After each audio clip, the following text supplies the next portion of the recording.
Should you pull for Aranea's BT and FR? Her roles are ranged attacker and a breaker. Dragoon Dive, her skill 1 does 4 HP attacks. It grants the buff magic armament for 6 turns, and whenever she breaks with this move, she grants overclock for 4 turns. Dragoon Dive becomes the plus version whenever she is already buffed with overclock. The plus version will instead deal 8 HP attacks and delay the target by 2 turns. High Wind, I'm not talking about Sid, I am talking about her skill 2. It cancels the target's break first, and then it will deal 2 HP attacks with 150% splash. Whenever you break with this move, it will also grant overclock for 4 turns. However, this move gives a very fun debuff called Vital Crusher for 6 turns on all enemies. Similar to her skill 1, it becomes the plus version when Aranea is already buffed with overclock. The plus version will instead deal 6 HP attacks with 280% splash. Air Superiority, very good way to describe Aranea, to be honest. It is 6 AoE HP attacks. It increases her Brave by 20% of her HP damage dealt after each HP attack. It gives 1 free ability use, and whenever she breaks, she gets overclock for 4 turns, and she gives herself another buff called High Speed Maneuver for 6 turns. It will become the plus version when Aranea is already buffed with overclock. The only difference between the plus version and the normal version is that the plus version will extend any active overclock buff by 4 turns. Vermilion Assault, her LD, it is 6 split HP attacks. It will grant overclock for 4 turns, no matter if you break or not. It will give Aranea 1 free ability use. It will grant the overhead buff Magic Tech Lance for 14 turns.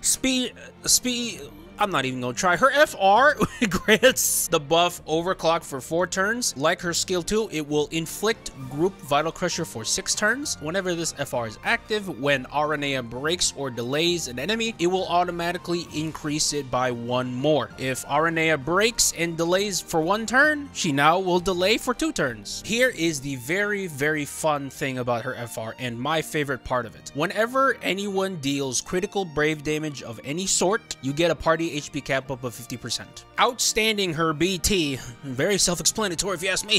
It lasts for 8 turns and it gives a generic party HP cap up of 30%. With her BT effect, Aranea will launch for every attack, and it will also grant her a mid-air follow-up. Air Drive, her BT follow-up attack, it will trigger after Aranea launches. It deals 7 HP attacks, and for every HP attack, it will increase her Brave by 50% of the HP damage dealt. If this sounds familiar, it's because her follow-up is almost exactly like that of Sid Rayne's. So you can start to piece together how much damage this girl actually does. Moving on to her buffs and her debuffs. Magitech Armament, one of her buffs gives a speed up of 20% and gives her Brave regen of 60% her initial Brave. High Speed Maneuver, it turns Aranea into a very fast attacker in that it grants instant turn rate upon break. However, it will only trigger once. Vital Crusher, her very special debuff, makes it so all Brave damage will automatically become critical. It doesn't matter if the enemy is broken or not. Magitech Lance, her overhead attack, it makes it so whenever Aranea attacks a broken target, it will automatically cancel the target's break before attacking. Aranea's Force Conditions, you get a 40% whenever anyone delays a target, including from break, and a 30% whenever anyone deals critical Brave damage. Starting off with Aranea's pros. If you haven't noticed already, her BT kind of turns her into one of the best DPS in the entire game. There's a lot to rave about this particular weapon. 1, it's long lasting with 10 turns, and 2, having a BT effect that's both super offensive and super long lasting complements her extremely fast playstyle. Let's also look back on her high HP cap ups. You guys know how much I love high HP cap ups. It's one thing for a DPS unit to give themselves a lot of HP cap ups, but Aranea's are for the entire party, not only for herself. Everyone's getting a very, very nice 80%. I love the fact that even as a main attacker, Aranea can still provide something for her allies. Another great thing that she provides for her allies is guaranteed critical Brave damage. Being a good debuff to put onto highly defensive enemies, it's also good for FRs. If you're working with FRs that deal with dealing Brave damage, for example, Aranea's, Tifa's, the debuff also benefits a number of force requirements. Again, her very fast playstyle, as well as the fact that she breaks and delays almost every move that she does. Bosses are not going to move that much. Is it just me, are Final Fantasy 15 characters very greedy. Noctis with his party warping, you got Lunafreya with her LD, and then you have Aranea with her crazy delays. I'm not complaining though, it makes them really good units. Lastly, we got to talk about her compatibility with other units. If you pair her up with other break or gravity units, lightning of course, Sephiroth who is coming with her, you pair her up with any of the people that I listed, you don't even need to pass away in this life. You already are witnessing heaven. Hopefully no religious people got triggered when I said that.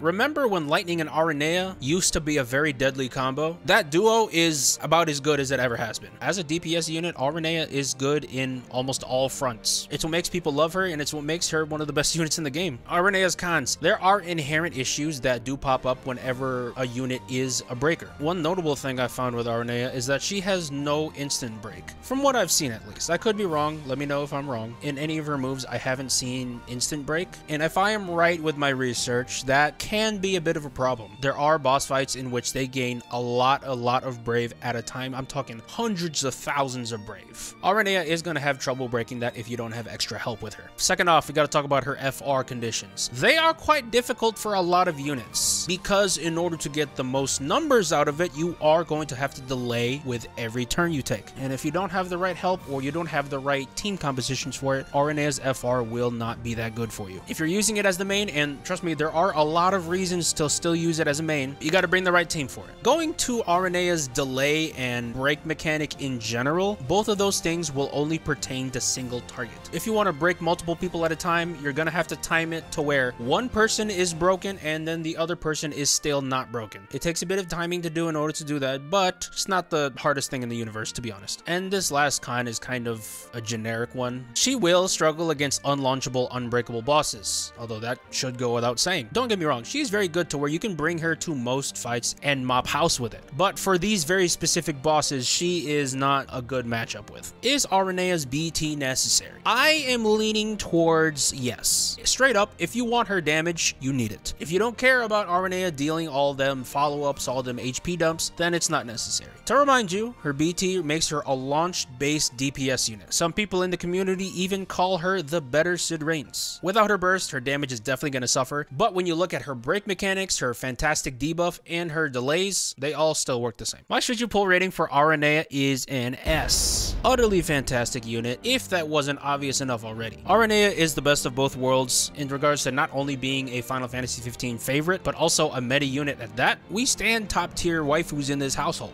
Thank you guys so much for watching with me. I will see you guys in the next video. Bye!